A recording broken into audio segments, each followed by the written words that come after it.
Hey guys.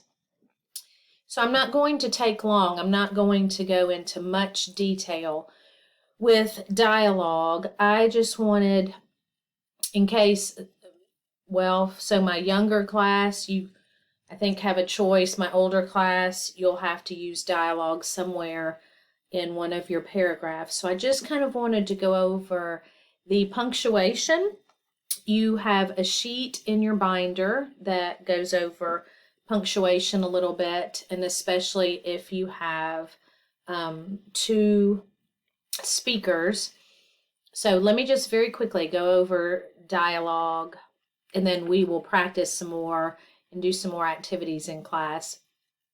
Basically, writing good dialogue will help your narratives, especially, to be stronger. If you are using good dialogue, you are developing your characters in a stronger way. So here are some of the things that dialogue helps to do. It helps to get your reader to understand the time period.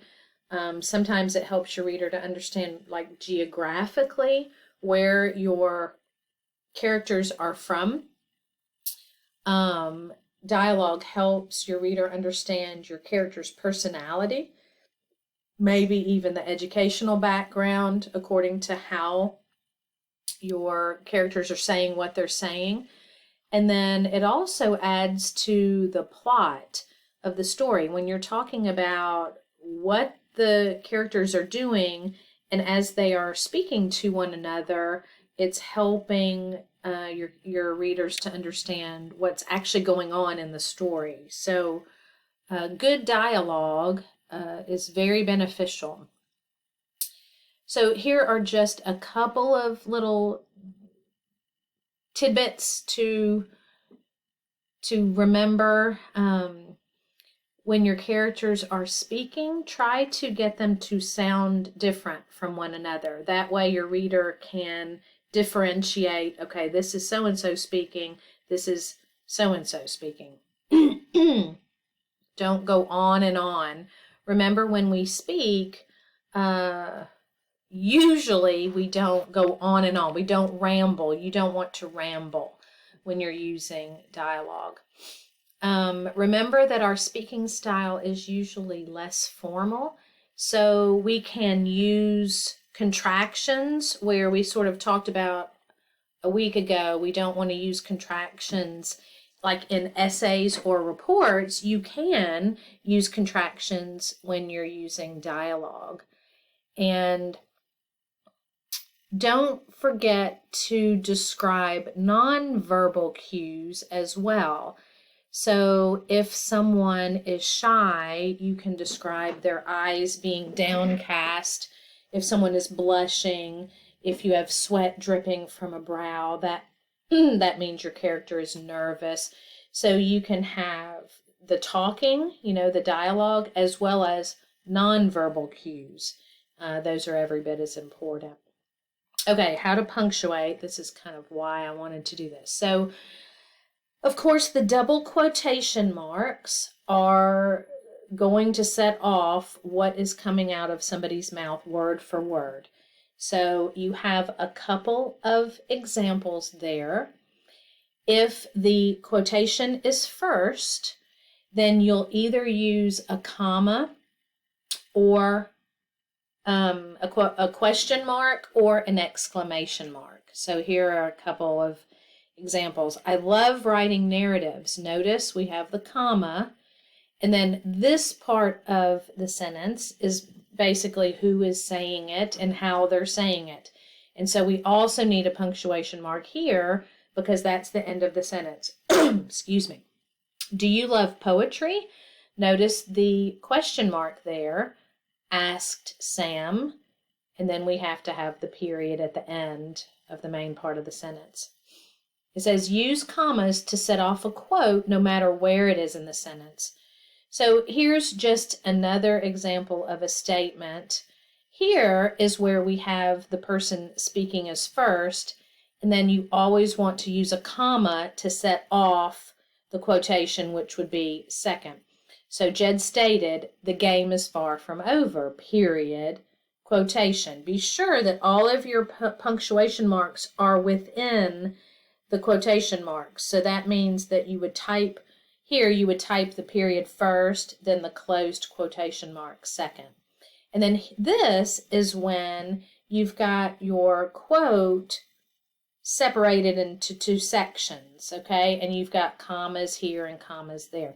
The game, Jed stated, is far from over. And notice, because this is in the middle of the quotation, we do not have a capital letter here. Otherwise, like here, we do start with the capital letter because that's the beginning. It's kind of like the beginning of a sentence. Okay, this is the middle of a sentence, so it makes perfect sense. And this just reminds us, remember, commas, periods, question marks, and exclamation marks are typically placed inside the quotation marks. Always remember to capitalize the first word in a complete quotation. So this is when you have two characters talking back and forth, or 3 or 4, it doesn't matter. This is just very simply stating for every new speaker or for every new scene after a speaker, you need to go to a different line and indent, okay? So early that morning, about 700 troops arrived. That's the beginning of the paragraph, so that's why this is indented. We have a speaker starting, so we have a new line that is indented. I know that looks strange, but that's correct. The Minuteman is talking. Okay, so he's the first speaker. Do not fire unless fired upon, a Minuteman forcefully commanded. He's continuing to talk, but do not move either. He's continuing to talk. We can't let them get to Concord, close quotation marks. Okay, a new speaker, the British officer, is talking. So we go to a new line, indent. New quotation marks. Disperse, rebels, the British officer ordered as his men took their positions behind him. Now we have a new scene, so we go to another line and we indent. The Minutemen did not budge. Okay, if you were in class, I sort of explained where if I have a camera, like I'm videoing somebody, every time I move the camera either to a new person or to a new scene, I have to go to a new line and indent.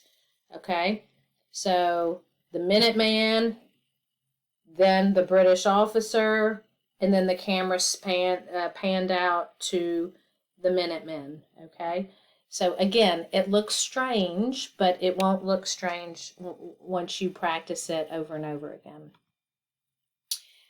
Looking forward to reading what your characters have to say. Remember, do not use the same dialogue as in the source text, okay? If you're going to include dialogue in your paper, it needs to be from your own head, okay? So just remember that, and good job listening. We'll see what you come up with.